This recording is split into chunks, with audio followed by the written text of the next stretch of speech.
Okay, hello everybody. Welcome into the show. This is the first time I've been live in a while, but should be fun. We're going to react to this video here from Harrison Faulkner, so shout out to him and his channel. It's titled, Should Alberta Leave Canada? Jason Kenney versus Bruce Pardy debate. It's about an hour long. Yeah, we'll see what happens. I probably will react to the entire debate. Let's take a look. If there is a successful citizen-led referendum petition that is able to gather the requisite number of signatures, our government will respect the democratic process and include that question on the 2026 provincial referendum ballot as well. I just want to remind Bruce, if he thinks that a separate Alberta is going to be some kind of a libertarian utopia, he should think twice. Ottawa announces the National Energy Program with a stiff package of taxes on the multinational oil companies. Alberta screams foul. And yeah, welcome in everyone. Feel free to chat. It's probably been, I didn't even look, 3 weeks since I've been live. I don't know. I just haven't gone live in a while for whatever reason. And threatens to turn off the taps. If I didn't know better, just listening to what he is saying, I would have thought that Jason was an Eastern Laurentian. A few thousand people waved royal blue Alberta flags Saturday in front of the legislature. Just 29% of respondents say they would vote for Alberta to leave Canada, compared to 65% who say they would vote to stay. I understand that's upsetting to people, but they need to understand that Albertans are done. We're leaving. And Good intro for this debate here. This is pretty good intro. More conversation to be had. I know that's upsetting to people. It's like being in an abusive marriage. We have irreconcilable differences. We do not love Canada anymore. We want a divorce. Talking of separation is really insanity. Rumors that they may have a referendum on whether they want to stay in Canada or not. Sounds like you may know something up there. But to go to a foreign country and to ask for assistance in breaking up Canada, there's an old-fashioned word for that. And that word is treason. We should lead Canada, not leave. Geez, this is actually a pretty long introduction. It's fine, but Canada. We should mend Canada, not end Canada.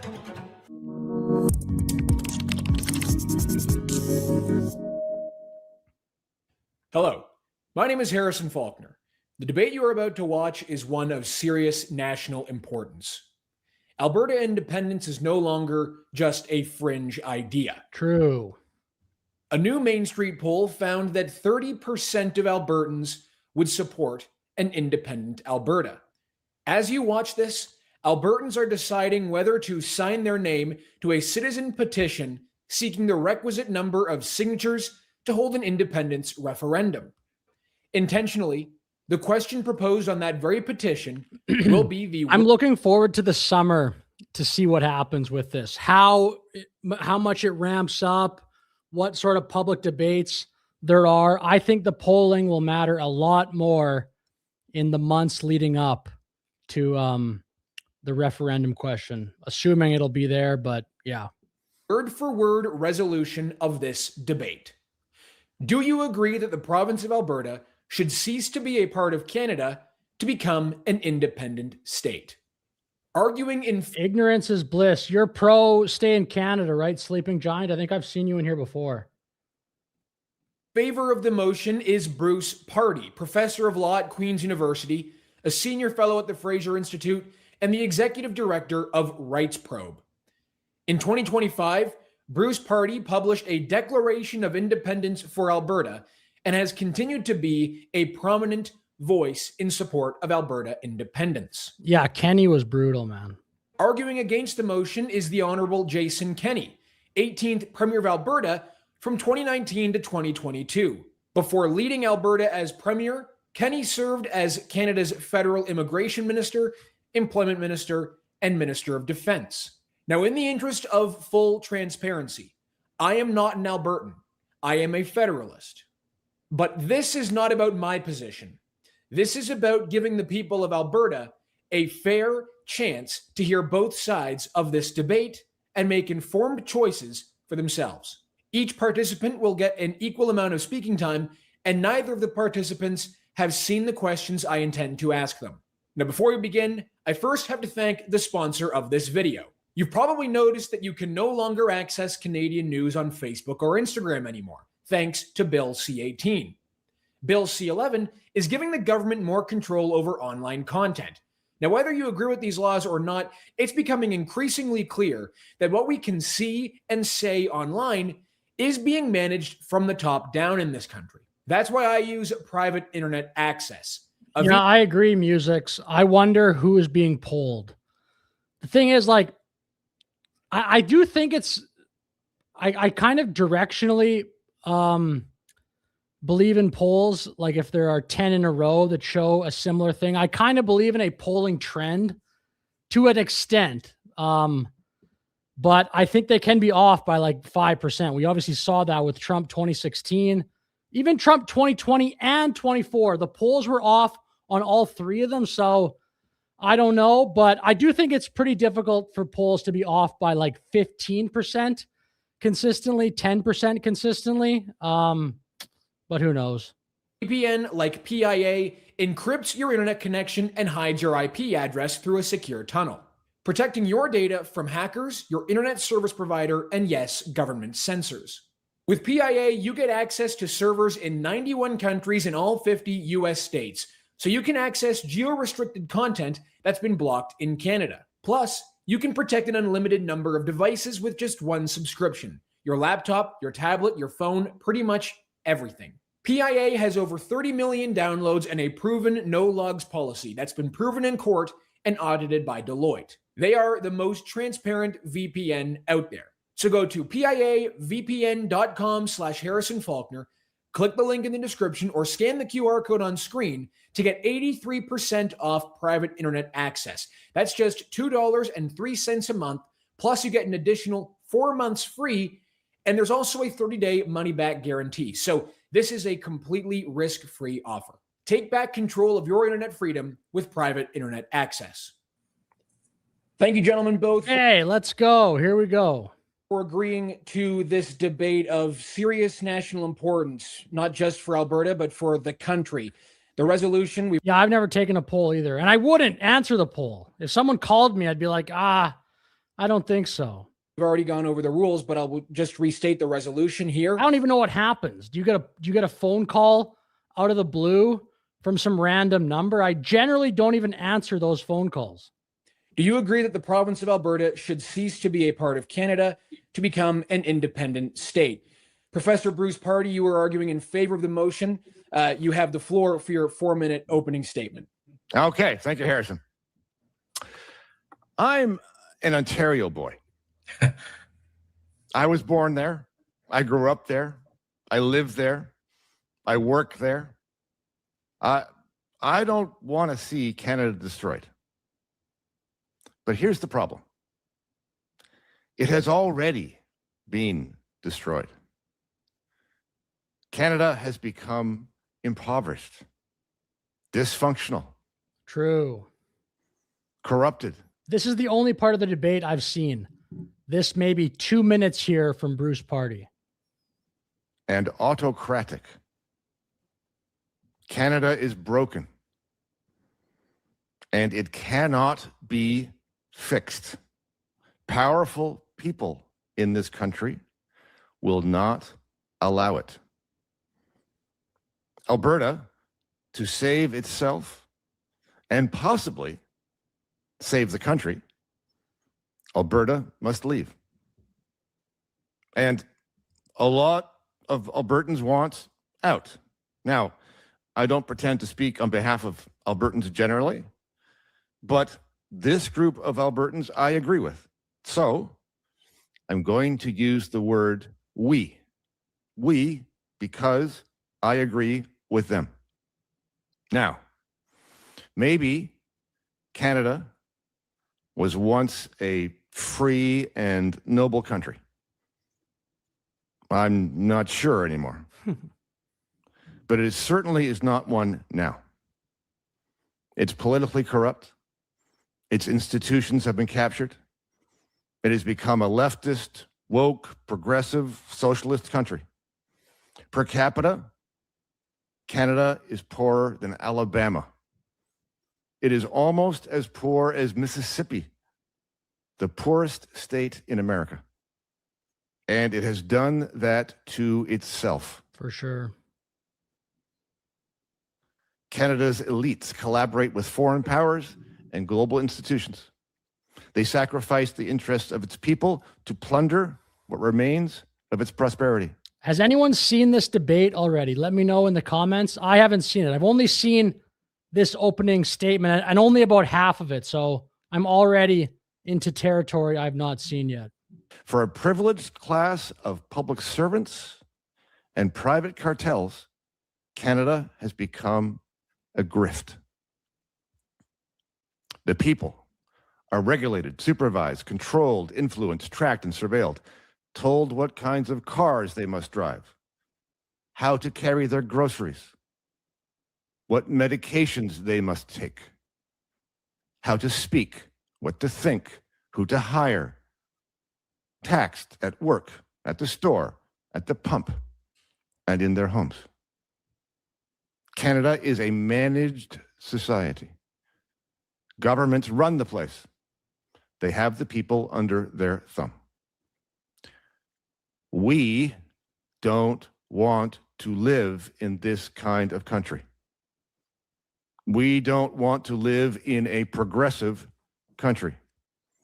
We don't want to share a country with Canadians who think all of this is okay. We reject their values. We reject their core beliefs. We want, above all else, to live in a country that is free. It's like being in an abusive marriage. We have irreconcilable differences.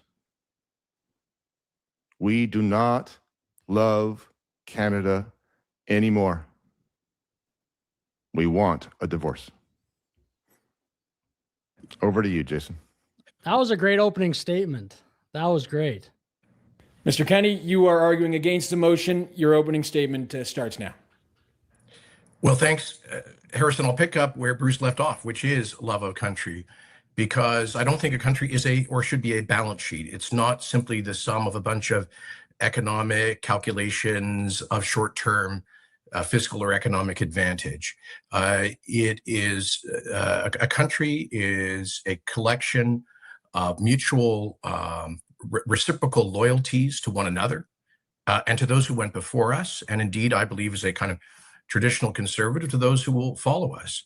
And I don't think it only goes in one direction. All that energy has gone in one direction. Did you see, I think it was today, that First Nation is telling people that live in a trailer park in British Columbia to evacuate in 2 years. So all the, whatever he just said there, the loyalty, it's only going in one direction. It's going in the progressive, woke direction of let's take care of minorities, immigrants, etc., and not, I would just say, regular. I don't know what regular, but you know what I mean. Just the average Canadian. You have to be a part of a little bucket to get good treatment in Canada right now.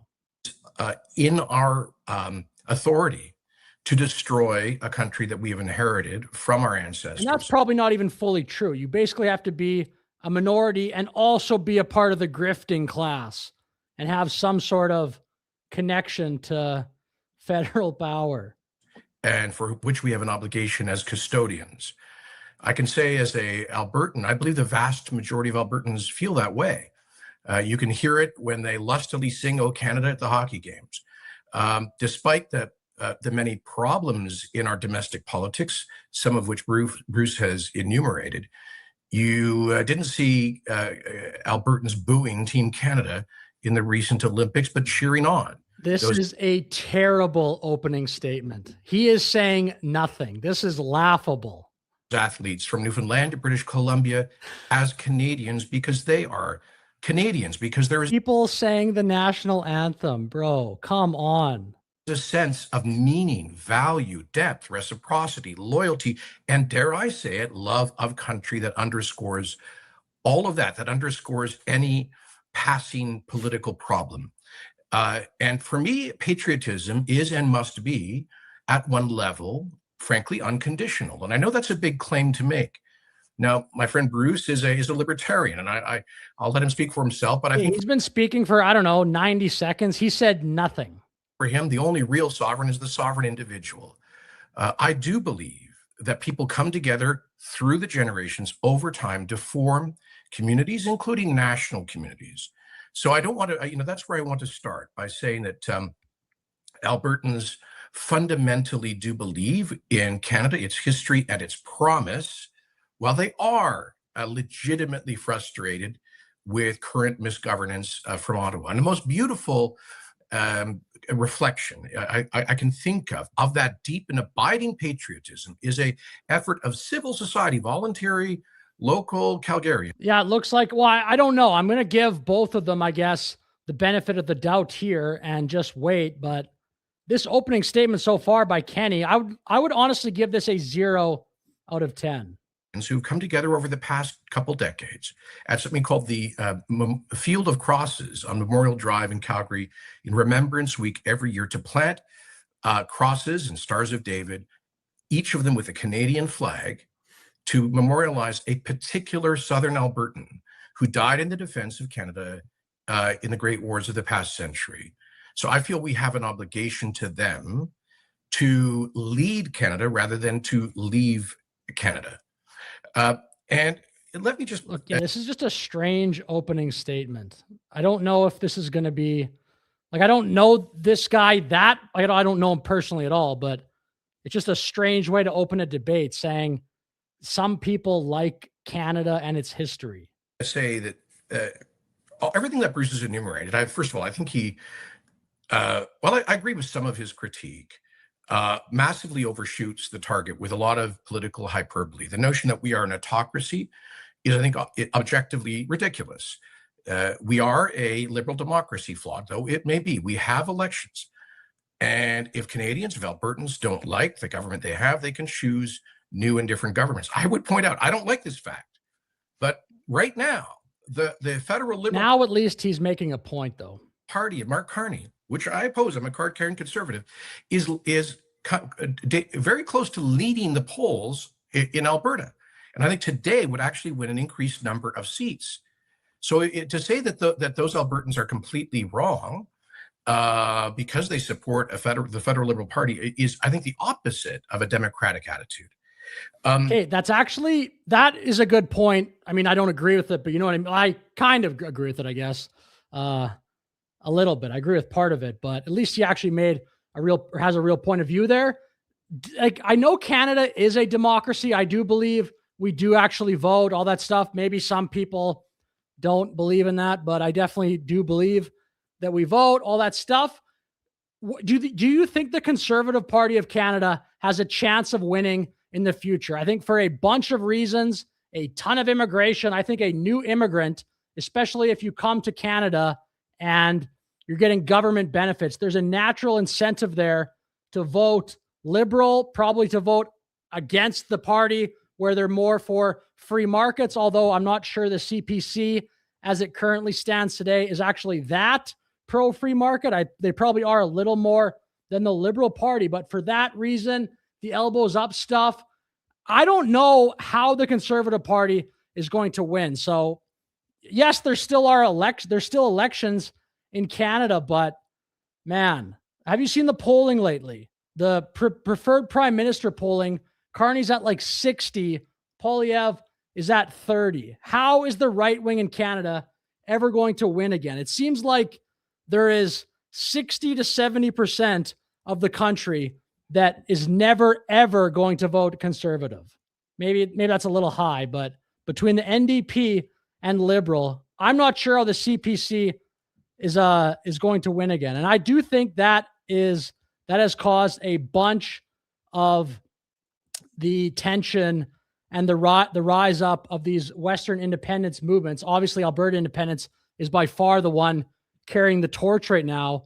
I think you can look at the federal politics landscape in Canada and feel hopeless. I just don't know how a right-wing political party is ever going to win again in this country. I mean, if you're American, MAGA, like they win sometimes. It goes Obama, Trump, Biden, Trump. In Canada, I don't know, man. Trudeau, Carney. Carney's way up in the polls again.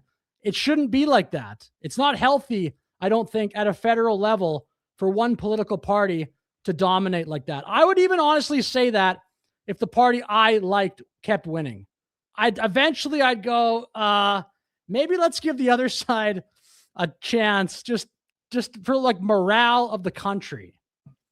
But let me just point out that we need to mend, not end Canada. None of us were talking like this when Stephen Harper was prime minister.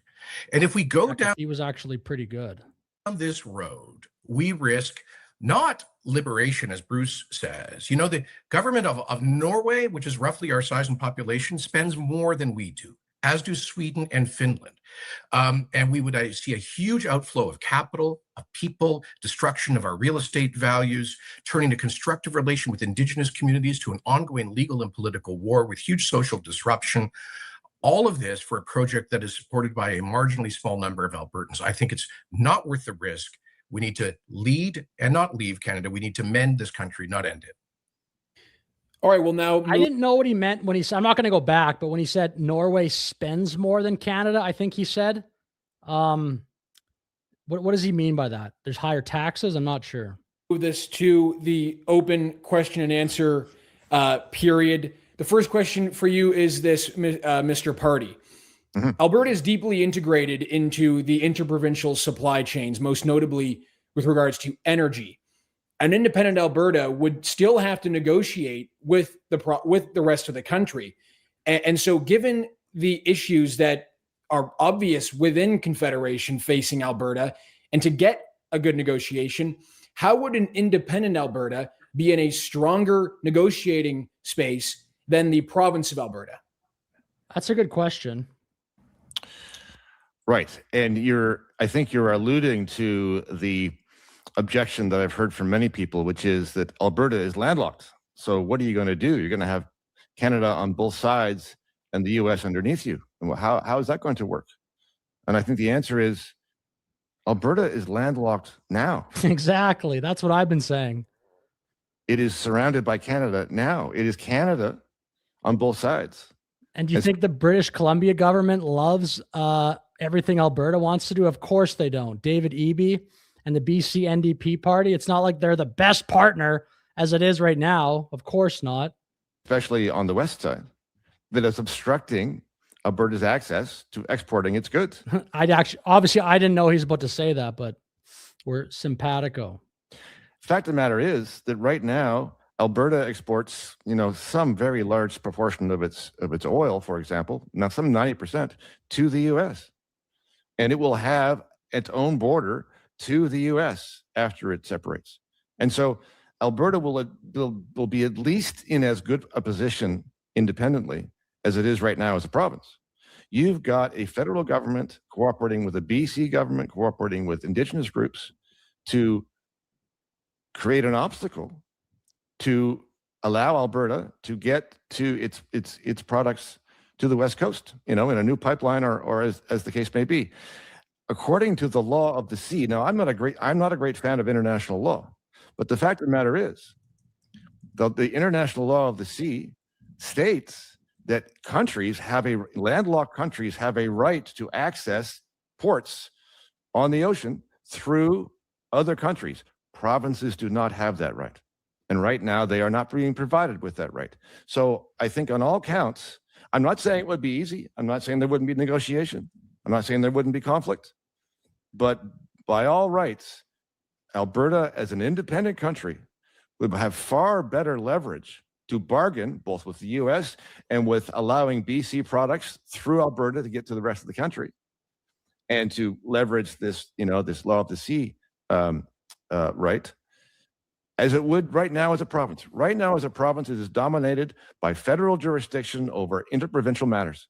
Exactly. Just not having to deal with all the environmental craziness that comes out of Ottawa would be a great reason to separate, and would give Alberta way more negotiating power, whether it's with America or Canada or other countries or whoever. Not having that constant boot on the neck of the American or the Albertan economy, that'll give them way more negotiating power because they'll have way more economic power.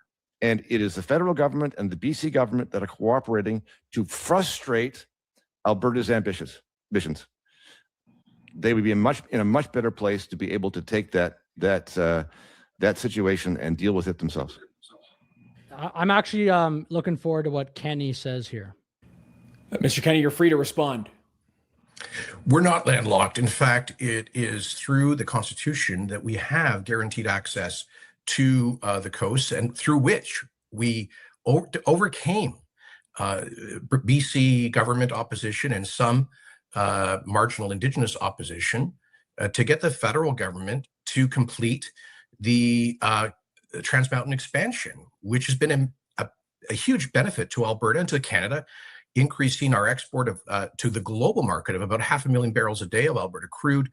It's through the same federal paramount power, as underscored not long ago by the Supreme Court of Canada, that interprovincial infrastructure, including interprovincial pipelines, is an exclusive authority of the federal government, not BC, not First Nations, but the government of Canada. And it's through that authority that we got the Coastal GasLink pipeline done to Kitimat, and the commissioning of the huge LNG Canada facility, which is going to be doubled now with 3 other large-scale LNG projects on the horizon. We can now, with the federally owned TMX project, that company is moving forward. Did you see Canada just bought a bunch of, or bought LNG from Australia, had to get shipped on a boat all the way from Australia to Canada. Trudeau, member, famously said, oh, there's no business case for LNG. With the support of the BC government to increase its capacity by another several 100,000 barrels a day. The Prime Minister has signed a memorandum of understanding with Premier Smith. So what? What does that mean? Explicitly, as he has said, build another de novo, brand new West Coast oil pipeline. None of that would be possible as a landlocked statelet. Now, Bruce comes up with a memorandum of understanding. When is that pipeline going to actually get done, if it ever is? 2040? How long are people going to have to wait for that to come to fruition? And didn't the CEO of, I think, Enbridge or Cenovus or something say recently that he's out on an Alberta pipeline? I think Alberta, from an economic standpoint, would do so much better as an independent country. I don't think the economic argument is very good at all. I think you kind of have to do an appeal to Canada's national identity if you want to argue against Alberta independence. And then that's tough because with all the crazy immigration and all the insane woke policies that we have been doing in Canada, that's a tough argument as well. The insane, there's so many examples, just the ridiculous gender policy, soft on crime, crazy levels of immigration. Have you been to the doctor lately? Takes forever to get in. All the social services in the country are basically overrun. Ridiculous legal fiction that there's something in international law we can appeal to force coastal access. Now, let's say, what does that mean practically? What I hear from some separatists is this, that the UN is going to send peacekeepers to force the construction of an oil pipeline through BC. So we're going to have what, like Bangladeshi and Congolese blue helmets in northern BC fighting First Nations and local police to construct a pipeline. This is cloud cuckoo. Let's crack pottery.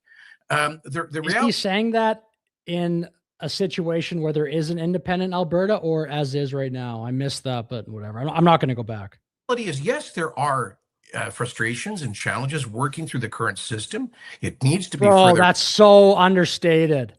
There are frustrations. Things don't get done. How long? It's been like 10 years of just economic malaise in Canada. People can't wait much longer, if they can at all. An entire generation of young Canadians have been screwed by this. Even if Canada could pivot and get its act together, there's still millions of young Canadians who probably will never own a home. There's going to be, a generation of Canadians that won't own a home. If they're lucky enough to scrape up, I can't talk right now, to scrape up enough money, maybe they can go retire in Vietnam or something. Maybe they can save up $150,000 by the skin of their teeth and then go retire in Vietnam, because that's not enough money to retire in Canada. That, by the way, would be a great outcome actually in Canada. Just live in a basement suite, scrounge up money, and then go live in Vietnam in your retirement. Is that the Canadian dream now? Because obviously so many Canadians are priced out of it right as it stands right now, especially if you live in really any city, pretty much any city in the country, including Calgary and Edmonton, which are getting way more expensive in recent years.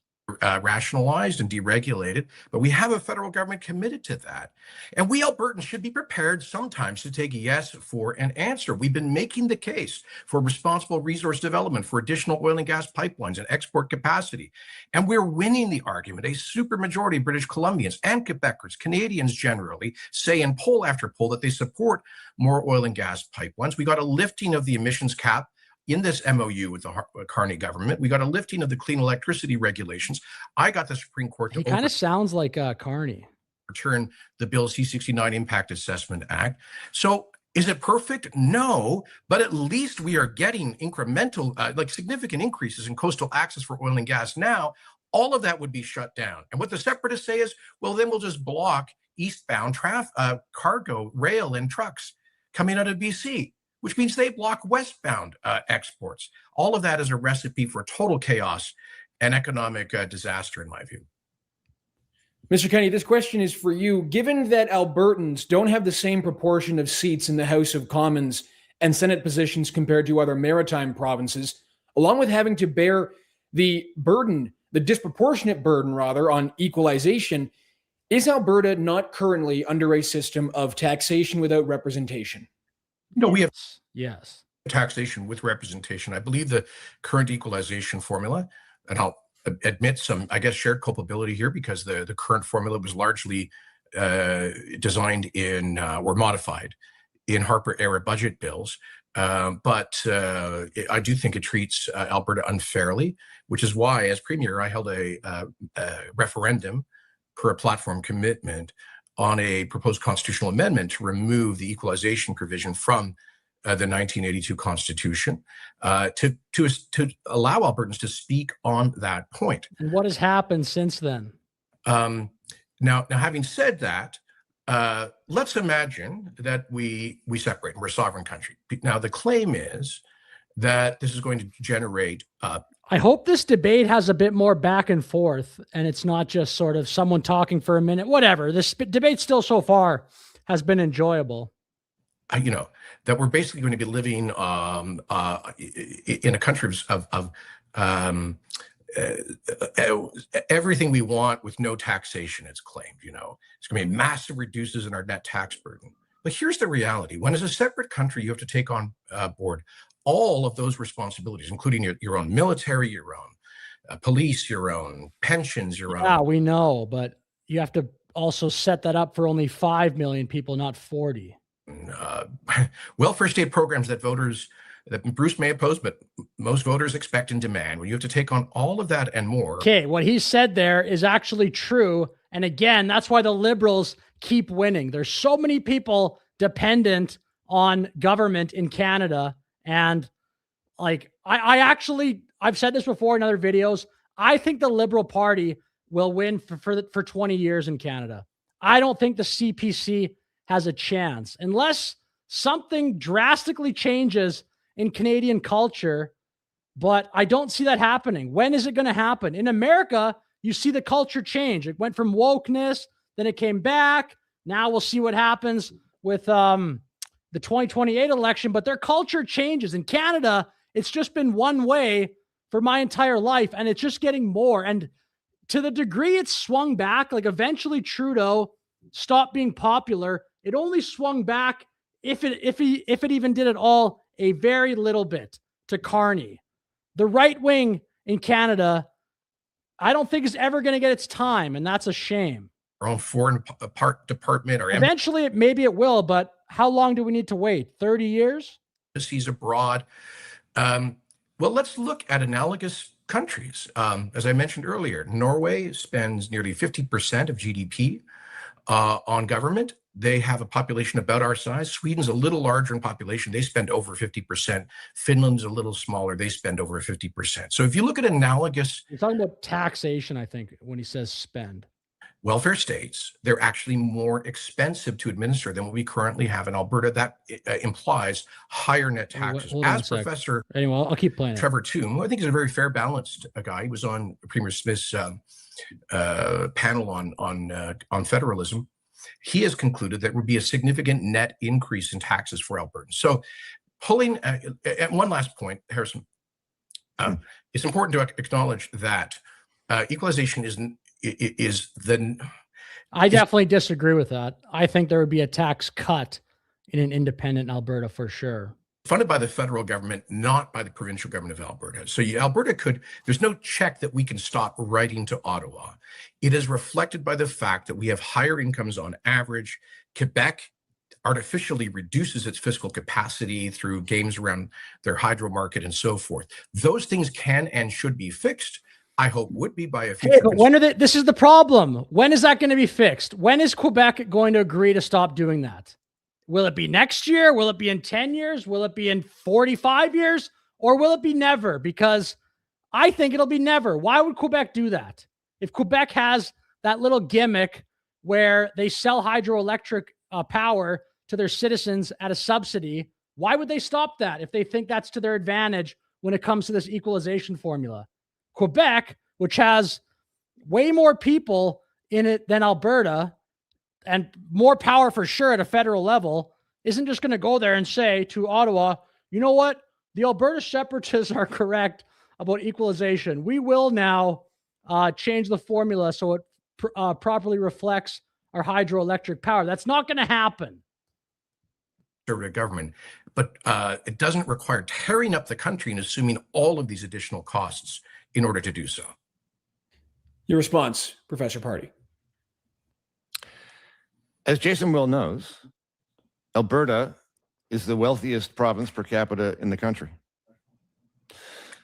And so the argument goes like this. Well, you know, the could be a lot wealthier though. It is.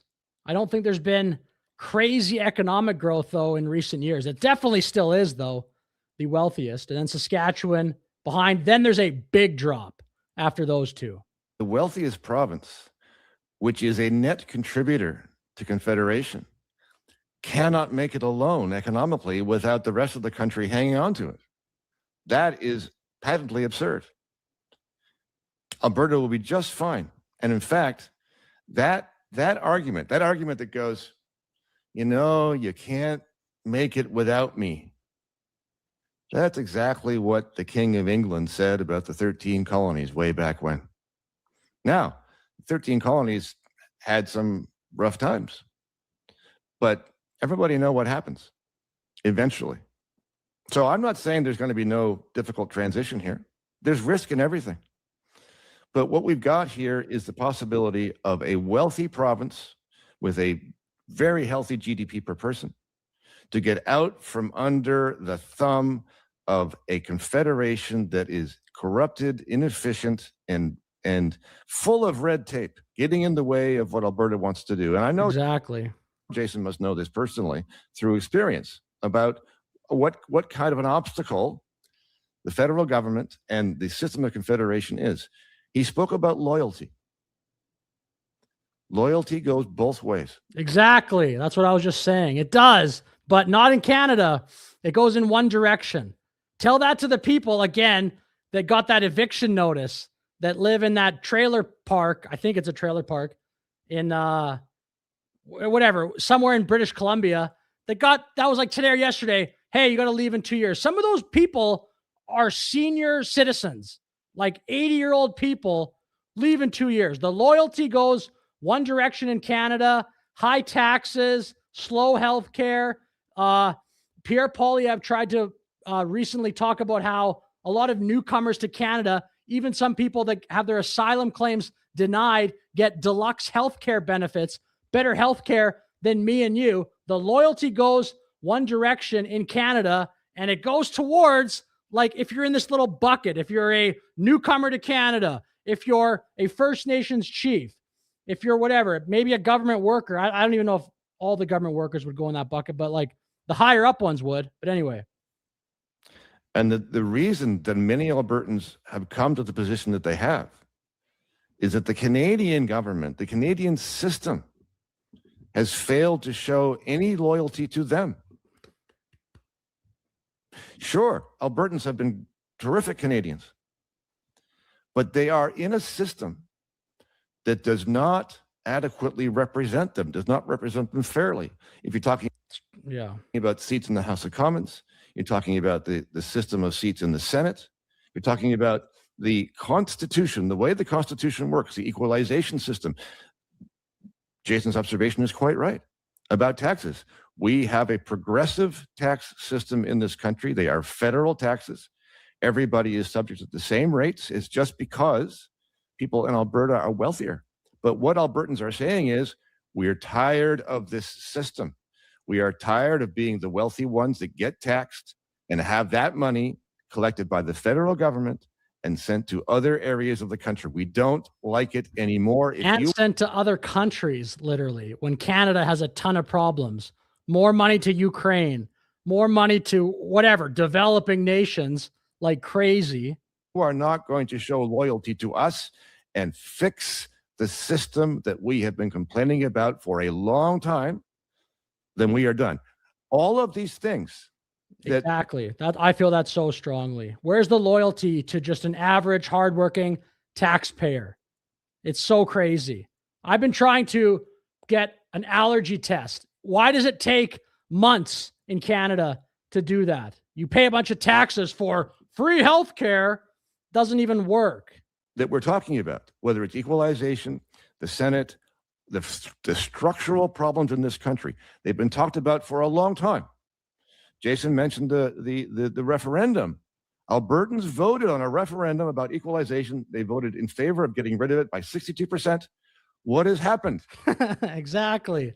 What has happened? It's so crazy. I feel like, I don't know why Jason Kenney would even be arguing this. I mean, I don't know. I guess he's a federalist, like he says, or maybe he has political ambitions. Who knows in the future? Nothing. Alberta has long said, let's have a triple E Senate. What has happened? Nothing. Canada has not shown loyalty to Alberta. It is time for Alberta to stop believing in incremental matters and to understand that they are never going to get structural changes. If they would have by now. It is time for them to go. You touched on the equalization referendum. I have a question regarding that, and we will get to that. Constitutionally, Professor Pardy, if a referendum is held, which it seems likely at this point, and if that referendum is successful, according to most interpretations of the Constitution, it would still require the approval of the majority of provinces in this country to accept. How would Albertans convince Ontario, for example, that essentially has a veto over this, to accept and approve the outcome of a separatist referendum result? Yes, well, that's another good question, but maybe I don't understand. Why would Ontario have a veto? This is a very interesting question, because this is a constitutional amendment that is not mentioned in the text of the Constitution.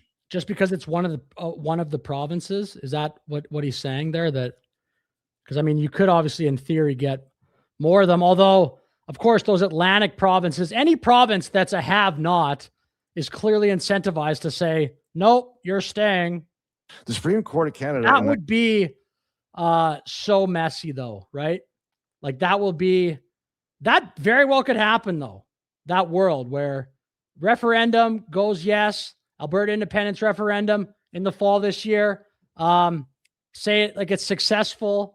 Then what happens? I guess you need 7 provinces to sign off on it. I think you said. I thought I heard 6 before, but anyway, that would be some wild times. In his 1998 reference case, talks about the constitutional means to achieve independence when it was talking about Quebec, of course.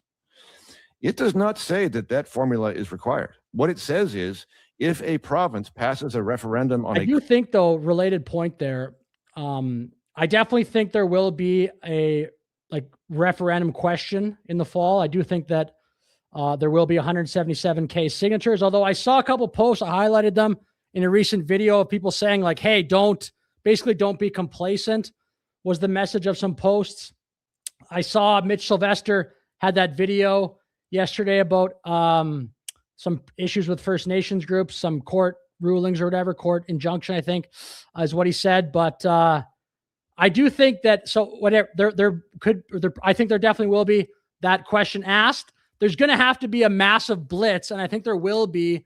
I think the polls could change from, say, summer to fall when it becomes even more real, when there's like a legitimate question. People know the date, like say it'll be whatever, the same date of that petition, I think Daniel Smith outlined, whatever that date is.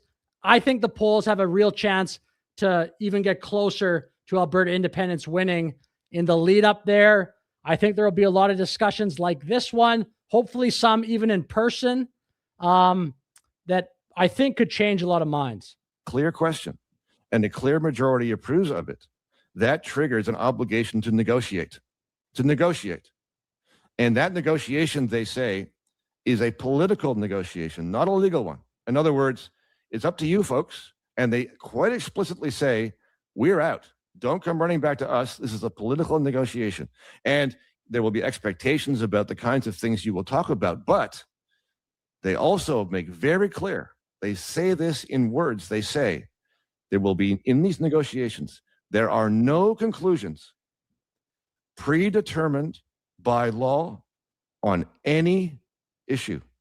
Any issue. In other words, everything is on the table. Everything is on the table. And independence itself is a repudiation of the existing constitutional order. In other words, it will not do to go back to the Canadian Constitution and say, oh, well, the Constitution says this about that, therefore you must comply. No. This is a repudiation of that order and a negotiation between two parties now, one of which will stick to that Constitution and one of which is going to start again. So that's a great point. He laid that out there very well. In that process of negotiation, you're going to either get a deal or you won't. And that question is a political one. And after that, we are all of us involved in this question, we are all speculating about what happens after that because the Supreme Court did not say and nobody knows. Here's one of the many possibilities. If the two sides come together to negotiate and they cannot make a deal, one of the possibilities is that Alberta will unilaterally declare itself to be independent. Now, that's not what the Supreme Court described, but it didn't describe an alternative either. And if that happens, the next possibility is that Alberta will be recognized by other countries like the United States as an independent country. If that happens, and it's a big if, but if that happens, essentially it is de facto done. Mr. Kenney, how would you respond to that? It is fascinating to think about. Well, I appreciate Bruce's intellectual honesty, not just now, but as usual, because he just admitted that the separatists are inviting Albertans to take a huge leap into the unknown with no safety net, with no certainty of its outcome, but one certainty, which is endless chaos that will be kryptonite. That's totally unfair to say. Endless chaos. Nobody's saying it's going to be the most like clean thing, but that's not a reason I think to vote for or against it. There's going to obviously be some negotiating, some uncertainty, but that's everything. Like, I don't want to sound all corny, but that's everything in life is like that. Canada has way too much rules. Stay in this box, stay in this box. Don't do that. Don't do that. Don't do that. It's led us to basically become a shithole. Like, not in every aspect, but go to the doctor. How does that work? For investment. And because, when investors seek, and by the way, one of the reasons Alberta is the wealthiest province is because we're the home to some of Canada's largest companies, of course, the resource companies that make investments in the scale of tens of billions of dollars. And they do not do that in an environment of political instability, where they don't know what country they will be dealing with, under what constitution, under what regime, with what access to coastal markets. They don't know if a sovereign Alberta, a separate Alberta ends up happening. Are their workers going to require a work permit to go and work gas fields in BC or Saskatchewan? They don't know what the future tax regime might be. There will be an instant and total, not just freeze, but regress on investment. Now, there's a recent poll, Harrison, indicating that... Man, is this guy a conservative? How is this guy a conservative? He said in the debate, he's a card-carrying conservative. He sounds like the most liberal guy that loves centralized power there is. How are you conservative? Well, everything you just said there ideologically is pretty much globalist central power. 3/4 of the 70-some% of Albertans who say they would vote no on a separation referendum, so we're talking there net, about half the population say in this poll that they would leave a separate Alberta to go and stay Canadian in a different province. Yeah, and you believe that. Give me a break. All those people that voted on that probably have families. Very few people can just leave. That's very difficult. You have to have a very specific type of job, like a YouTuber, to be honest, has that option. But what percentage of the population can actually just leave? Very few. 2%, maybe? Now, even if they're exaggerating, I suspect they are. Even if it's a fraction of that, you imagine 10% of the population. It's not 10%. Trying to sell their homes and their businesses and move elsewhere. I think that's entirely plausible. I think at the height, it'd be 1%. I bet you it's not even 1%. You see that all the time when, if Trump wins, I'm going to move to Canada. I'm going to move to Europe. How many people do that? Like 20 total in the entire country? Rosie O'Donnell. And I think she even wants to come back to America now. Ellen DeGeneres, if she's still doing that. History, not theory. We know it. We saw it in Quebec in the late 1970s, in that period of prolonged uncertainty when something like 200,000 people left primarily Montreal. Housing values crashed, which is the primary vehicle of people's lifetime and retirement savings. So the kind of uncertainty about which Bruce speaks is a material... I'm not going to fact check that right now, but 200,000, I don't know if I buy that was all because of the separation anxiety. Risk to people's life savings and their livelihoods, our prosperity and our economy, one that I do not think is worth taking based on a completely uncertain idea. And let me just point out that François Legault was a hardcore Quebec separatist, PQ cabinet minister, who became a federalist. Why? Well, he says it's because he observed that Quebec had gone through 40 years of economic underperformance, shrinking as a share of the Canadian economy because of the obsession in Quebec over what they call the national question, separation. And he said, we need to get back focused on prosperity, productivity, growth, and competitiveness, rather than an endless political civil war over separation. God forbid Alberta should end up in that kind of a civil war. Mr. Kenney, in preparation of this debate, I spoke with some prominent independence activists and wanted to know. Bad argument for a conservative, quote unquote, to be making the argument around certainty.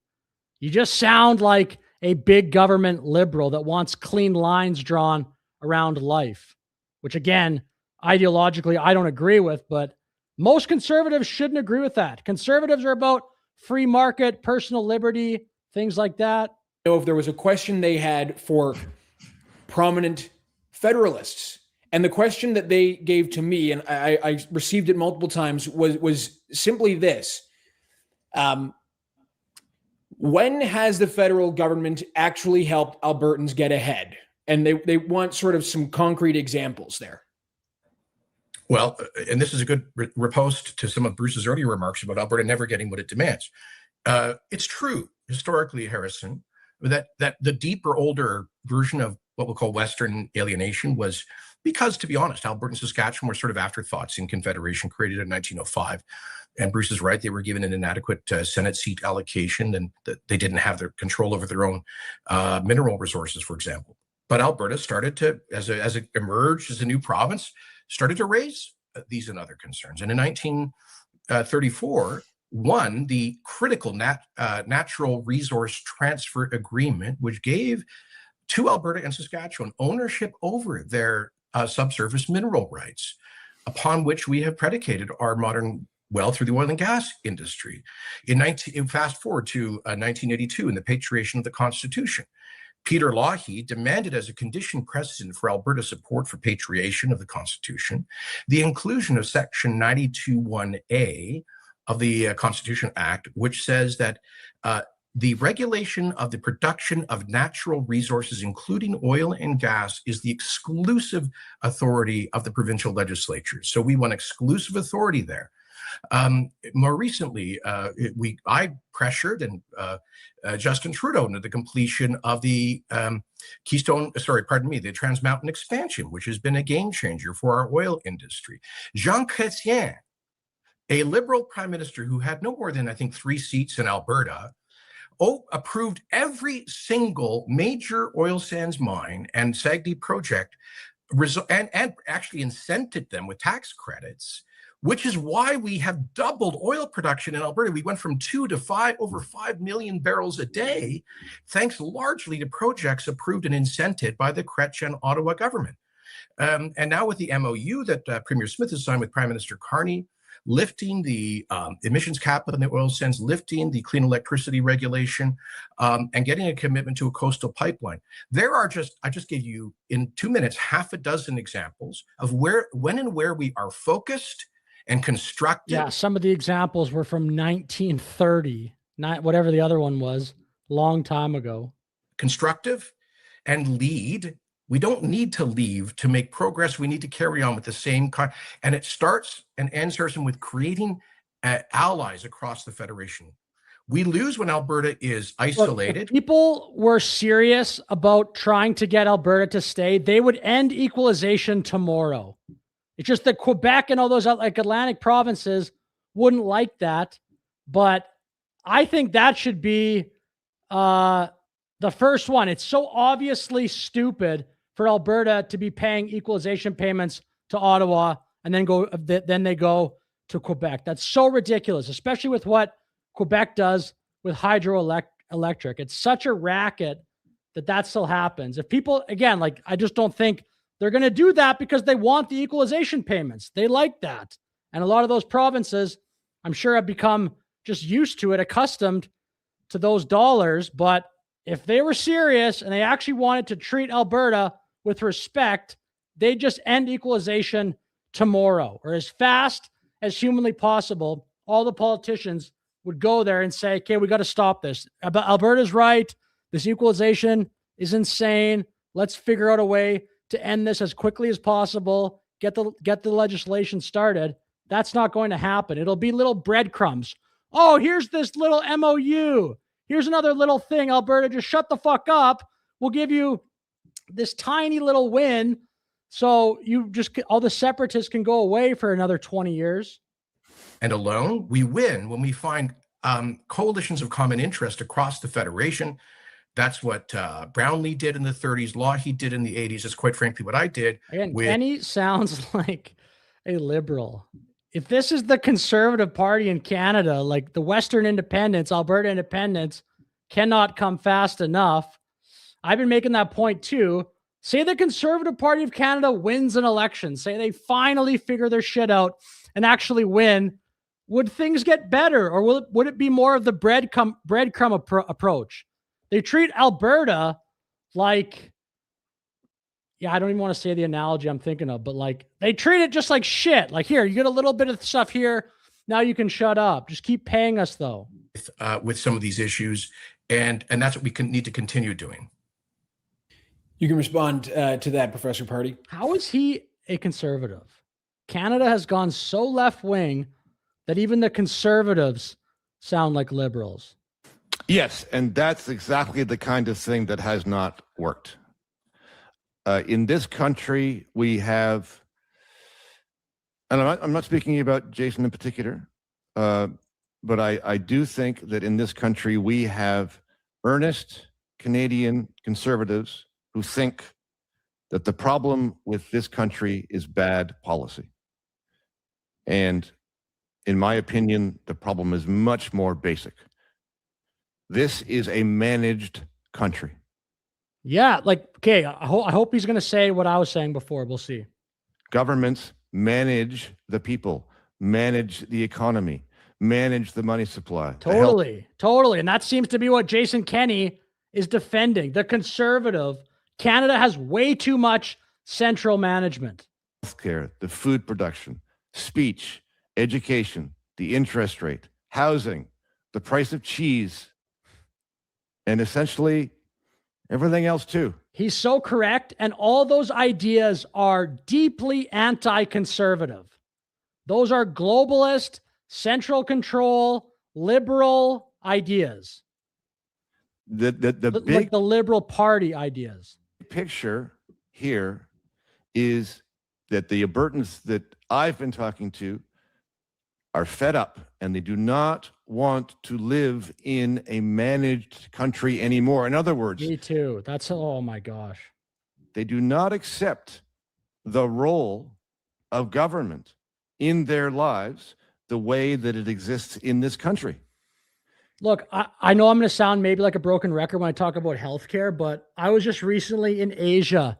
You can just pay to go to the doctor. That is so much better than what we have in Canada. 15 years ago, the healthcare here actually worked, but do you know how much better it is to just pay whatever, $40, $60? Sometimes it's not even that much to go to a doctor. You get in very quickly. You see them. What is my problem? Then you go deal with it. Then you maybe go get some pills or whatever you need to do, or just have the opinion. Then you go back to your life. It takes maybe 40 minutes, 35 minutes total. In Canada, you got to wait for three hours if you go to a walk-in doctor. If you're lucky, sometimes it's even more. Oh, you got to call your doctor. Your appointment is in 3 weeks. Then the specialist is in 6 months. That, I don't think Canadians are nearly sufficiently angry enough about how much we get screwed on healthcare, where you get treated like a total cattle. Just shut up. You'll get your stuff when we're ready to serve you. Maybe it'll take 2 years. Maybe it'll take 3 months, but don't complain. Again, in Asia, it's way faster. This is a Canadian feature. And Canada, and no amount of rich, developed country. Incrementalism and policy discussions and negotiations between provinces and the federal government is going to change any of that. Governments run this country. That's the thing that needs to change. And there is no prospect of changing that in any fundamental way without a new and different kind of constitution. Yep. In other words, what Jason is describing essentially is status quo with a little bit of incremental change around the margins. And that's the approach that has been taken for decades. Exactly. This is a great point. Bruce Pardy is cooking right now. Now, I was a fan of Stephen Harper. I enjoyed his time as prime minister. Me too. But if we look back and say, what is the legacy in structural constitutional terms? How has Canada changed for the better as a result of the time that Stephen Harper was in office? And the answer is, I don't see anything. Also fair. Nothing lasting. I approve of some of the policies. I think Jason did a great job as the minister of various things, but nothing lasts. And what we've had for the past 10 years plus is a different kind of government that has pulled this country down to below the level of Alabama. And there are no prospects for fundamental change on the table. Look, yeah. And we get taxed real high too. It's just the GDP.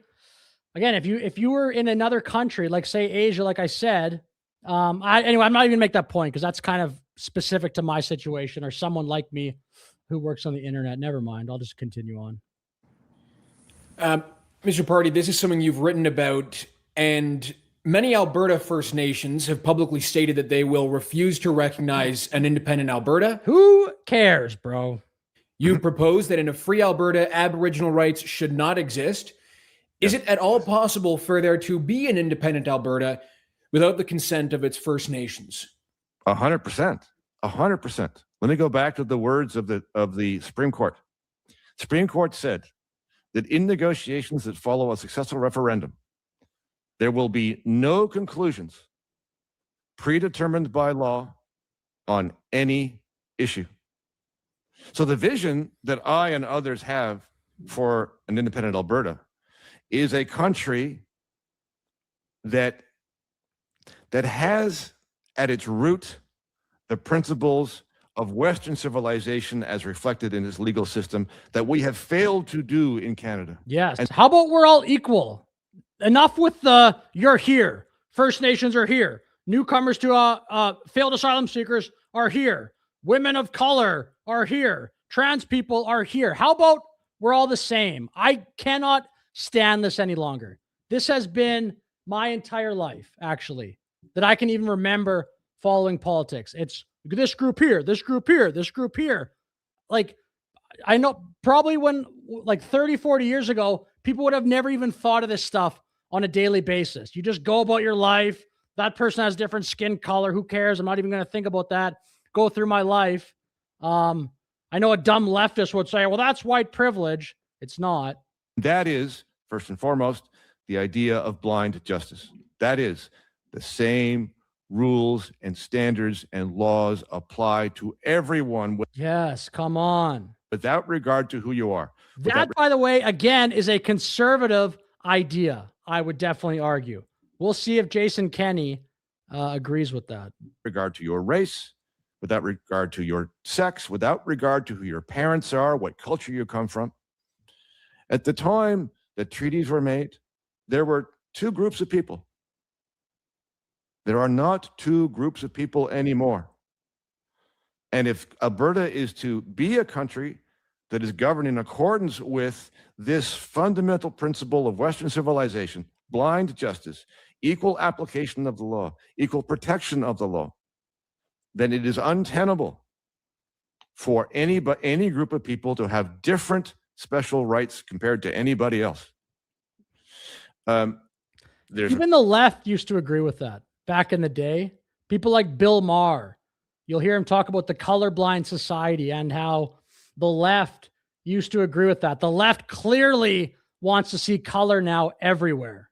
Of course, going to be a lot of pushback on this because, you know, when you, one of the problems for Aboriginal peoples in this country, and of course it differs from group to group to group, but for many groups, the problem is that the rank and file Indigenous people who have long suffered are being, if I can use the word oppressed. I would say so, yes. By their own leaders, as well as their helpers in governments, bureaucrats and lawyers and policy people and so on, all of whom insist that the present system must continue. The present system must not continue. This is one of the reasons for Alberta to leave, because the present system is entrenched in the Canadian Constitution in a way that cannot be fixed. Section 35 says the existing, as of 1982, the existing Aboriginal and treaty rights are guaranteed in the Constitution. Now, if you decide as a country that, you know, this doesn't work anymore, it is to the detriment of the people that it claims to protect. What are you going to do? It's impossible to change. How would you respond, Mr. Kenney? Look, I've been saying similar stuff. Usually when First Nations gets mentioned in Canada, they're talking about like 200 Indigenous leaders. That doesn't necessarily reflect the views of the average Indigenous person. Not every Indigenous person in Canada can be far left radical, like all the chiefs and stuff you see on television. There's no way. Well, Bruce has given, I think, a thoughtful articulation of the sort of classical liberal perspective that race should not be a factor in the relationship between the state and the individual. But that ship sailed around in the 1870s in the Alberta Western Canadian context when we signed those treaties.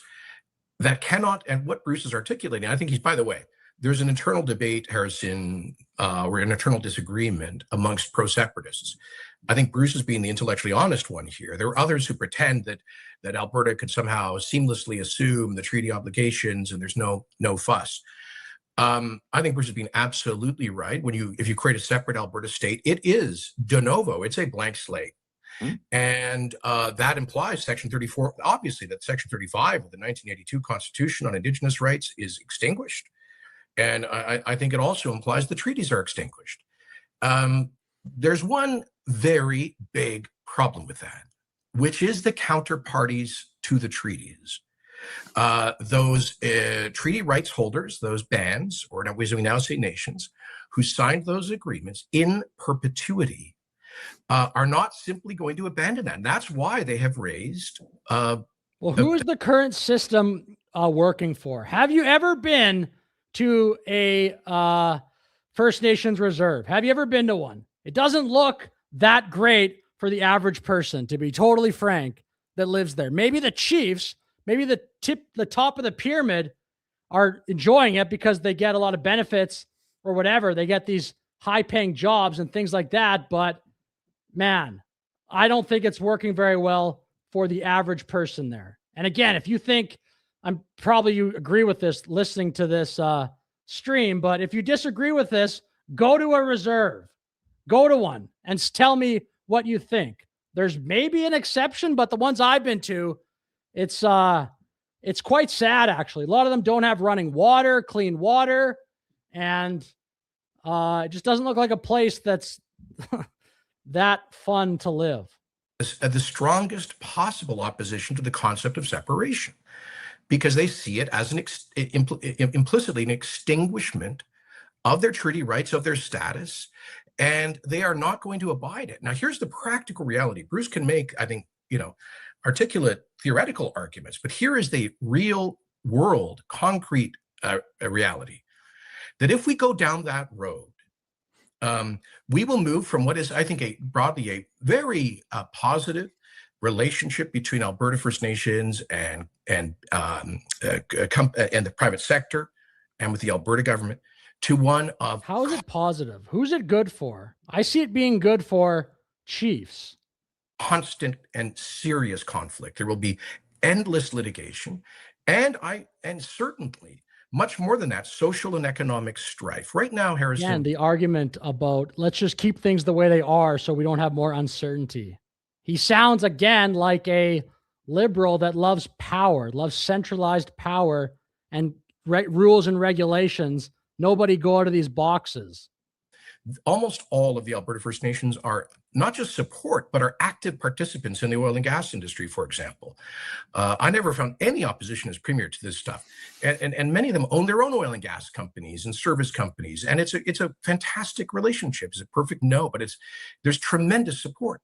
If we rupture the treaties in Alberta, that support will turn into tremendous hostility that will make the Oka strife of 1985 look like a walk in the park. There will be blockades of railways, of highways. There will be constant civil disobedience and a total rupture in the constructive and necessary. Maybe there should be tension in the relationship, because that's another one. When they talk about loyalty, I see that relationship going in one direction in Canada as well.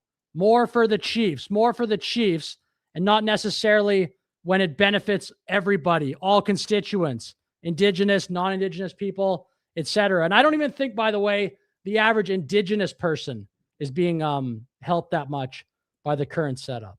Nations, private sector cooperation that currently exists. The costs of all of that would be incalculable, particularly for Alberta's largest industries.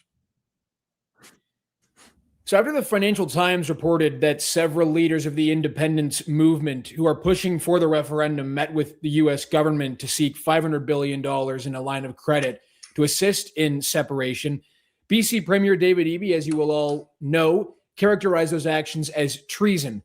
Professor Pardy, I'd like to know how you would characterize those actions and if that's a fair characterization. No, not at all. What you have there essentially is private citizens who live in Alberta going down to talk to people that they can find to talk to in the U.S. I mean, they're private citizens. They can go wherever they want to talk to whoever they want to. I don't know the details of any arrangements that they sought to make, but I have no problem with that at all. The people that they are speaking with must appreciate, of course, that those individuals don't have any status or authority to make deals or make promises on behalf of the government of Alberta, because they don't have a role there. They don't have a mandate. I don't think there's any suggestion that anybody has pretended otherwise. And so what you have there essentially are conversations going on, and good on them. I think they should be talking to as many people as they can, especially people who might be persuaded to look sympathetically upon Alberta aspirations and might extend a helping hand when the moment is most important. So let's acknowledge this. Jason has alluded to it, and I think it's fair that this is nothing less than a political revolution. There's going to be uncertainty in it. If it's important, yeah, but that's fine, man. To you to break. Canadians culturally have become, part of my language here, complete pussies. I think that is, I don't even think that's debatable. We have lost whatever spirit existed to build a country. Canadians in general have lost that. There's everything in Canada is no, we can't do that. That'll offend these people. That's bad for the climate. We need to take a look at this. We got to do 400,000 studies before we even touch that. We've just become like weak, overweight babies. It's very sad. Away from your country, because your country has become, and I'm going to insist upon this characterization because I believe it. If your country has become authoritarian and wants to tell you what to do, and you don't want to live like that, then you need to break away. You need to break away for yourself, for your children, for your great grandchildren. This is a thing that will affect time from now on. It's a mistake to try and analyze how things are going to go in the first year, as though that first year is the measure of whether or not it should be done. Exactly. It's also just very weak, not very, like, not masculine or something. The spirit of adventure. Who cares if you got a year of uncertainty? That actually, if you have the right, I think, mental framework, it'll be fun. Figuring out how to set up a new country. Are you kidding me? That's very exciting. That's way more exciting than the economic malaise, multicultural crap that is taking over Canada. Just another year of further going down that trail. We're trying to change the nature of your society because the society that you see won't do. You understand that it's broken, and you see an opportunity to change the paths. That change is going to be change, and people are uncomfortable with change. But the change is worthwhile because the one thing that you know is that what you've got right now will not do. And so you are taking a chance. You're going to encounter some change. You're going to encounter the possibility in the future of establishing a country that has a legal system, for example, that has rules that are in fact certain, unlike the rules we have in Canada. Like Jason referred to dealing with First Nations. We have rules in Canada about First Nations participation in things, like, for example, the duty to consult, that nobody knows what they mean, including and especially the resource companies. The situation that Jason alludes to has the opposite effect of what he's alleging, which is this is a country of uncertainty. It's why this MOU he referred to between Danielle Smith and Mark Carney is not worth the paper it's written on. Facts. That pipeline is not going to be built. Mr. Kenney. Man, Bruce Pardy, that was probably his best segment, I'd say. That was fantastic. The other ones were good too, but that was great. Well, I think the question was about these guys going down to Washington and talking. Yeah, he didn't really answer the question, but I don't care because what he said there was a great breakdown of Canada and just, oh, yeah. people in the ostensibly in the Trump administration. I think the State Department has subsequently said they didn't meet with any senior officials, and there will be no more meetings. So, let me be blunt, Harrison. Most of the leadership of the so-called Alberta separatist movement are marginal cranks, and I don't say that subjectively. These guys have been running on in elections since 1980, for heaven's sakes, in serial federal and provincial elections with marginal separatist parties. Most recently, in 2021, marginal cranks, and he's trying to sound like he's anyway. With the height of Justin Trudeau's unpopularity, the COVID convoy movement emerging, the Maverick Party, led by a former Harper cabinet minister, separatist party, got 0.02% of the votes in Western Canada. So, well, it's not like that anymore. That's what I say when I mean marginal. So these guys, it's not marginal anymore, though, dude. They are a big deal when they book their flight to Washington and they go and meet the janitor at the State Department and they talk about holy dude. Like 50 minutes into this debate, this is, I think, the first example of Trump derangement syndrome. They met the janitor. They're going to get a $500 billion line of credit. It's all for some of these guys. It's just a huge ego play, nothing more than that. But I do think it is dangerous because, Harrison, let's talk turkey here. Alberta is not going to separate. There's never been a poll showing a remotely anything like a majority. 41%. There's a poll, Ecos, 41%. That's the biggest one I've seen, but that's not nothing. That's not marginal. And obviously everything Jason Kenney just laid out there was like a personal attack. And even if there was, as we've earlier discussed, such a majority, the obstacles to actual separation are, I think, impenetrable. So what is this all about? This is about a way of some people expressing understandable frustration with Ottawa in ways that are very dangerous. The referendum, prospective referendum itself will be kryptonite to investors. I already know Albertans who moved here from other parts of the country who are already moving away just because of the debate. Yeah, right. Who are those people? That is such like that's even what Kenney said before about the 200,000 people apparently that left Quebec during the separation anxiety from before. People have left already because of the debate around separation, Alberta. I do not believe that. Who are those people?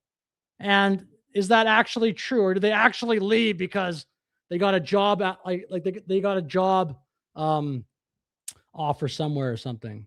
And this part about bringing in the Trump administration, I think, is very dangerous. All it can possibly do is to give President Trump another way of interfering in Canadian politics, of demoralizing and dividing this country, which doesn't help any. This guy's such a fake conservative. He just sounds like a whiny baby. And he doesn't sound conservative to me. He just sounds very anxious. And he's trying to, I think, project that onto Canada. Nobody do anything. Trump's scary. Of us. So one last point I wanted to rebut. Just very quickly, Bruce's point about authoritarianism. Canada is an authoritarian managed society, an autocracy and so forth. It's definitely a managed society. There's no question. I just want to remind Bruce, if he thinks that a separate Alberta is going to be some kind of a libertarian utopia, he should think twice. I managed to get Alberta government spending down to its lowest level as a share of population and GDP in like 35 years. But that is no longer the case. We are once again the biggest spending province in Canada. So with respect, Bruce, to let's say libertarian separatists who imagine that your Republic of Alberta is going to be a night watchman state, Alberta voters are giving their politicians different marching orders. They want a full service welfare state. You and I may disagree with it, but that's where they are.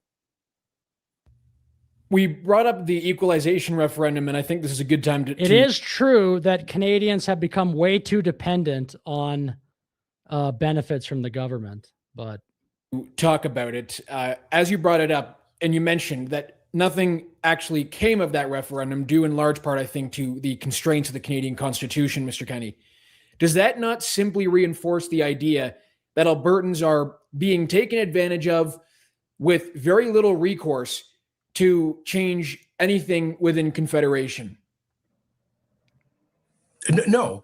As I've said, I've given you a number of, like, the National Resource Transfer Agreement, Section 92.1A, total provincial paramountcy in the regulation of natural resources, the construction of the Trans Mountain expansion, the huge LNG projects, the recent MOU, the lifting of the clean electricity regulations, the lifting of the oil sands emissions cap, and much more. I mean, the things that Harper government did, the ending of the wheat board monopoly for our grain farmers, the end of the long gun registry, the addition, a significant addition of seats for Alberta in the House of Commons, and on the list goes.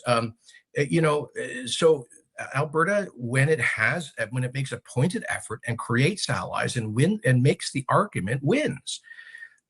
Like, this is what I say. I think there tends to be, unfortunately, amongst some, certainly separatists, a defeatist attitude, which is not to see the positives. Bruce is right. We are the most prosperous in Canada, province in Canada. And that hasn't by accident. It is something to celebrate. It's something to build on. It was, like I said, the Chrétien government that, for God's sakes, oversaw and permitted a doubling of our oil production.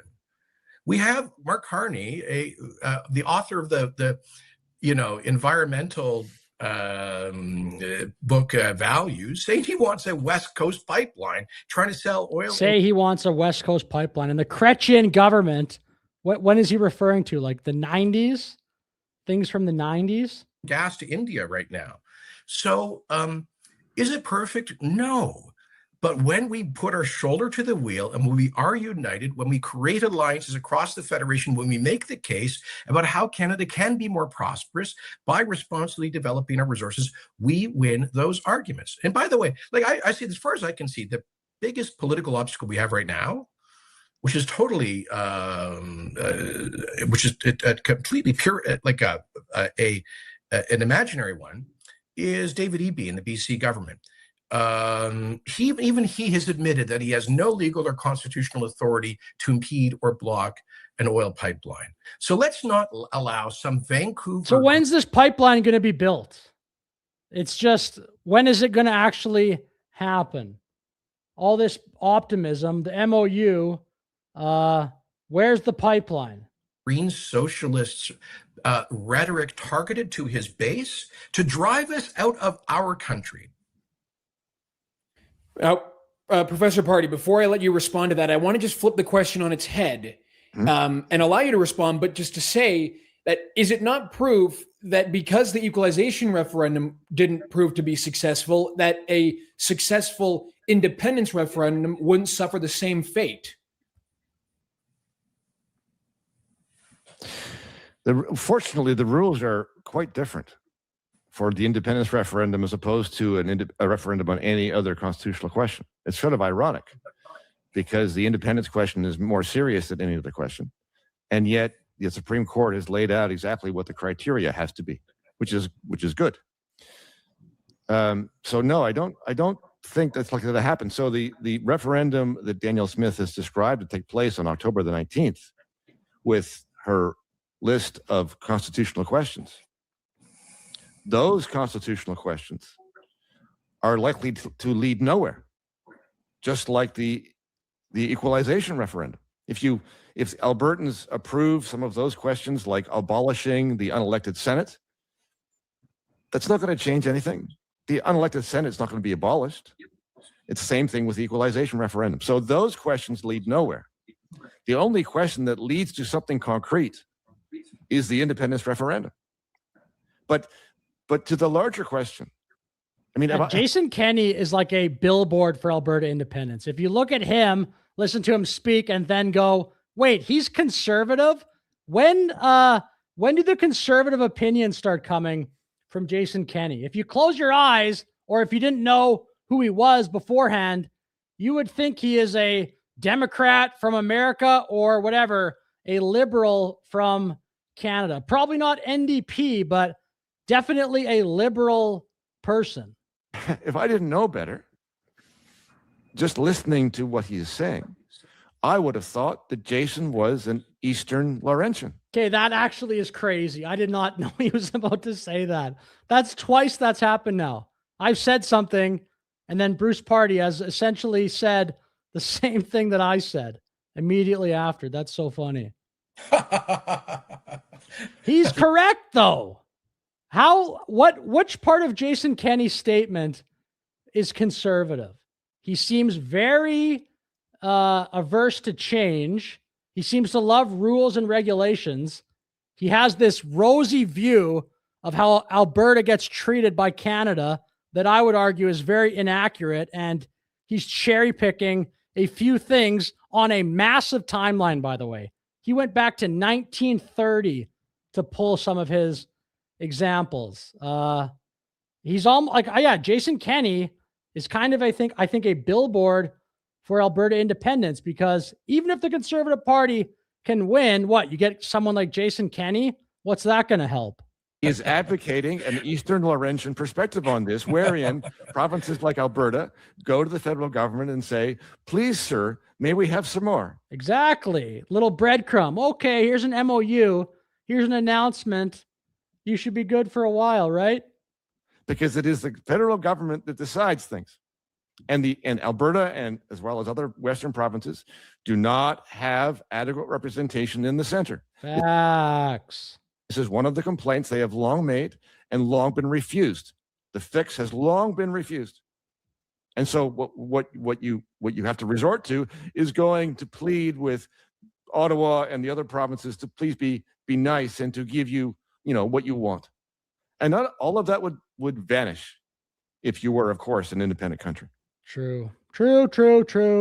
Right. So all of the things that Jason mentioned as success stories lie, and I dispute many of them, but the point right now is those things lie outside the Constitution. They don't change stuff. They don't change representation. They don't change jurisdiction. They don't change the federal government's ability to say, no, we don't want to have a pipeline there. Mark Carney is still able to say, well, BC might not have the constitutional authority to refuse, but politically we are going to listen to him. And until he gives us the thumbs up, because we have control over both the coastline and interprovincial developments, we are just going to hold this up. Go right ahead. Yeah. Look, Bruce is wrong when he suggests that my very partial list of Alberta successes in fighting for greater authority in the Federation are non-constitutional. The Natural Resource Transfer Agreement of the 1930s is, let me just say this, it's constitutional in the 1930s. Wow, I'm glad that happened. Sense of being a conventional, it's a conventional part of the Constitution. Secondly, the Section 92(1)A that Peter Lougheed and Alan Blakeney, the provincial paramountcy on resource development, very important power. And the Supreme Court of Canada has upheld that BC has no province has a right to impede federally approved interprovincial infrastructure. And even Eby, who I think is the worst premier in Canada in a long time, even he is in favor of expanding the Trans Mountain project by several 100,000 barrels a day. How is that true? How is David Eby in favor of that? And all of the LNG projects. So did he say that once, or does that actually, are his actions representative of that? Or did he is that some throwaway comment? What is he referring to? How is David Eby in favor of that exactly? I think it's very easy in this debate to kind of take a Manichaean good versus evil perspective and not look at the fact that we're making a hell of a lot of progress on a lot of these issues. That's pretty much what you did when you called the separatists, what do you say, marginal, whatever. I don't know. I wouldn't say good versus evil, but you framed the separatists kind of as these fringe hacks, I would say. Professor, if you would like to add a response to that, I'm cognizant of time, but feel free to respond to that if you would like. Yes, well, so I would go back to my previous characterization. That is a very Eastern Laurentian characterization of the progress that Alberta is making. That is seen through the prism of Canadian federal interests. And it's seen through the prism of a liberal. None of that sounds conservative to me. It sounds like, again, a managed economy, a centrally planned economy that probably Carney ideologically agrees with. Well, yeah, Alberta's making out all right because we have an MOU, and David Eby's made the right noises, and yeah, the right noises. What has David Eby actually done about that? Potential interested Aboriginal groups have sort of said, well, maybe, but maybe not. And so let's continue on this path. The point is that Albertans are waking up. It's actually crazy that Canada has put up with this, or Alberta with this just, in the future, we have a lot of optimism in the future. Like what? This is the first time I'm going to go back in the debate, just like about 20 seconds. Through the prism of Canadian federal interests that, well, yeah, Alberta's making out all right because we have an MOU, and David Eby's made the right noises, and potential interested Aboriginal groups have sort of said, well, maybe, but maybe not. And so let's continue on this path. How much longer can people do that in Canada? Things will get better next year. They'll get better next year. They'll get better eventually. There's an entire generation of people who will never own a home. And unless you're a very above average earner or your parents help you out, there's a whole generation of people that are totally screwed. And they've just been hearing things are going to get better. Things are going to get better. Then obviously that applies to every age demographic. A ton of people that already have homes won't be able to retire like they want to, won't be able to take vacations. Very difficult to put their children through school. Things will get better. Things will get better. When? Have you seen Canada's economic numbers lately? Totally flat for a long time. I don't understand how Jason Kenney is so defensive of what sounds like the status quo. The point is that Albertans are waking up to the fact that this path has not worked. If any constitutional change that you would contemplate today to the reformed constitutional framework that we adopted in 1982 is essentially a non-starter. This is the irony. The only constitutional change that is doable right now is independence because of what the Supreme Court laid out as the process.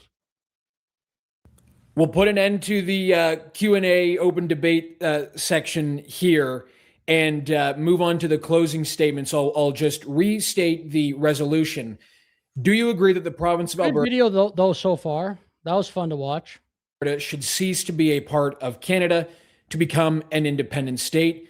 Mr. Kenney, you are arguing against the resolution, and you have 2 minutes to conclude your argument. Thank you, Harrison. Allow me to use a portion of my 2 minutes to defend my honor, having been besmirched as a Laurentian elitist. If I'm a Laurentian elitist, then so were Premiers Brownlee and Manning and Lougheed and Klein and, frankly, Premier Smith, all of whom fought effectively to address Alberta's legitimate concerns as Canadians. Alberta is the most Canadian province. Why? Why do I say that? Because we have accepted by far, received the benefit by far of more interprovincial migration than any other province. If you go door to door in Fort McMurray or Lethbridge, you're going to see every other household is somebody who moved to Alberta from Newfoundland, BC, Quebec, Ontario. And they came to Alberta as a land of opportunity, but they are still Canadians first, as are the vast majority of native-born Albertans and people who've joined us from around the world, creating an opportunity society. Alberta is not some kind of dystopian, authoritarian, borderline sort of communist state that Bruce seems to depict. What? That's not fair. When did Bruce say anything about communism? For my lights, government is too big. I would like to see greater restraints on that. I try to reflect that in my fiscal policy, but those are choices that Albertans can and do make. The notion that if we go down the dangerous, risky, uncertain path of man, he just sounds scared. Sure, and this is really what Bruce is describing: a constitutional revolution. We set aside everything we know in order to go through into a totally uncertain future. We turn positive relations with Alberta's First Nations into a massive social disruption. How are they positive? They're not. Who are they positive for? Are they positive for you watching? I mean, I personally don't really give a shit, but I think we should all be equal. It's like, I sound kind of woke. We should all be equal, and enough of looking at everything of, oh, you're 500 years ago, your ancestors did this, mine did that. Let's like group into little things, whatever. I made that point earlier in the video, but I think we should be a way more colorblind society. We have no guaranteed coastal access, no guaranteed access to the Canadian or international markets. We need work permits to go to Regina or Prince George. We have to build our own military, police, and if we replicate the size of smaller European states, all of that is more expensive and higher taxes. And oh, by the way, you get to drive away investment and drive down the value of your homes at the same time. For what? So I just think that the putative advantages are massively outweighed by the risks. And at the end of the day, as I said at the beginning, we should lead Canada, not leave Canada. We should mend Canada, not end Canada. Let's get back common sense federal government like we had under Stephen Harper. Find allies across the country and continue to make progress so we continue to be the most prosperous place in Canada. Look, an independent Alberta, I don't think has to go bankrupt on military spending. Obviously, you want a capable military for certain cases, but priority number one is stop being elbows up. Actually be friends again with America. Canada's still friends with America a bit, but not some of the rhetoric you hear from our politicians, like Carney's stupid speech at Davos. Priority number one by far is going to be, hey, America, let's be like best friends again. Not the way it's currently going with USA and Canada. That is by far the most important priority militarily because, anyway. Professor Pardy, in favor of the resolution, your closing statement. Right. To federalists, I would say this. Change our minds. If you believe that this country can be fixed, then fix it. True. Tell us how you are going to get a different Canadian Constitution. Tell us how you are going to build a country based upon a different set of principles. Tell us how you are going to change the belief system inside the minds of the people in this country. Tell us how you will make Canada actually, genuinely free. You can't. Jason Kenney didn't during this debate. He said basically the breadcrumb approach, just, an MOU, this thing back in 1930, these little wins for Alberta. But Jason Kenney didn't lay out any, I would say, structural changes that would happen in a united Canada that would be to the benefit of Alberta. Only tiny little ones. That's not going to happen. We don't really believe in Canada anymore through experience. We no longer admire its national character through experience. We don't share its core beliefs through experience. We don't want to be part of it anymore. Now, I don't know what the chances are for Alberta independence. I really couldn't say. Maybe it's 50-50. Maybe it's a lot less. But I do know this. The chances are not zero. And that means it is a better chance for radically reforming this country than any other proposal I have heard. All right, we will leave it there. Gentlemen, both, thank you again for debating this important subject facing Alberta and the country. I really appreciate it. Thank you. To the audience, let me know in the comments who you think presented the best case and why, who won the debate, and if your opinion changed. If you click the link in the description of this video or scan the QR code on that was a good video. Good screen, debate. You can get 83% off private internet access VPN at just $2.03 a month with an additional 4 months free. A reminder that I am a one-person operation on a mission to bring you thoughtful and insightful content about our country. So if you're able to, please consider becoming a member of my channel for just a few dollars a month. Your generosity goes a very long way. As always, if you like that video and you want to see more content about issues within Confederation, let me know by liking this video, sharing it with your network, and subscribing to my YouTube channel. Thank you all for watching. Okay, shout out to Harrison Faulkner. Thank you everyone for watching. I'll just read some chat. I didn't really go through the chats during that debate, but I'm also a little tired today, but it's all good. Pardy for the win. Drill, baby, drill. Let's go. I agree. How's everyone doing tonight? I'll just talk to some chats for a few minutes here. Alberta wants their CPP funds. Canada can keep Canada. Trump and the USA. Exactly. Totally. Albertans are extremely angry about having to work off $89 billion in debt. Alberta is the wealthiest province in the world. Trillions of dollars in oil. Duh. Who in the right mind wouldn't want to leave? Time to get the F out. Kenney is a liar. Our homes values would be secured, but also the realty market would open for those who want to buy, because the ones who came here on the liberal handouts will be forced to leave. Good night. Till next time. See you later. You're probably already gone, but I see that Canada falls back into 100 years back into the past, and the only province that would be ahead of Canada would be Alberta.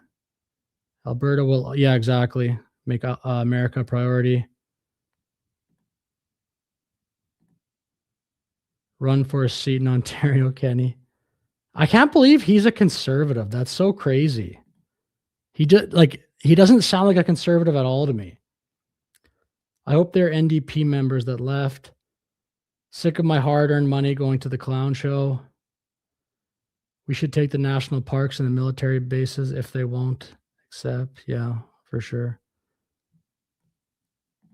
Anyway, yeah, I'll finish the stream there. But thanks everyone for watching. That was fun for me to cover. And I hope you all have a great evening. I will say one other thing, I guess. If you could, if you want to, obviously, I've got another YouTube channel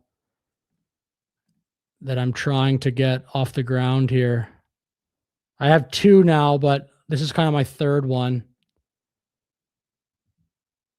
that I'm trying to get going. So if you want to check this YouTube channel out, it's called Eric News 91.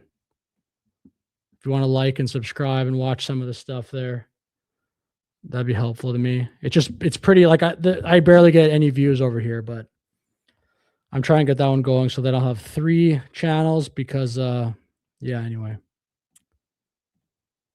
But probably definitely the channel I've been posting the most on lately is this one, Alberta Independence, plus some videos on just how the Canadian media freaked out about the hockey players. That was a pretty fun story to watch. There's a lot of Canadian content because the Canadian media is still so ridiculous, and not that many people call it out. Like, the American media has been criticized a ton in the last 10 years. And I think the Canadian media, maybe for a year, some people have been critical of it, but that's about it. Yeah, I like Trump too. Kenney lives in Ontario. Does he really? I didn't know that. Anyway, I'm going to end the stream now, but thanks everyone for watching. Please like, please subscribe, and I'll see you in the next video or stream.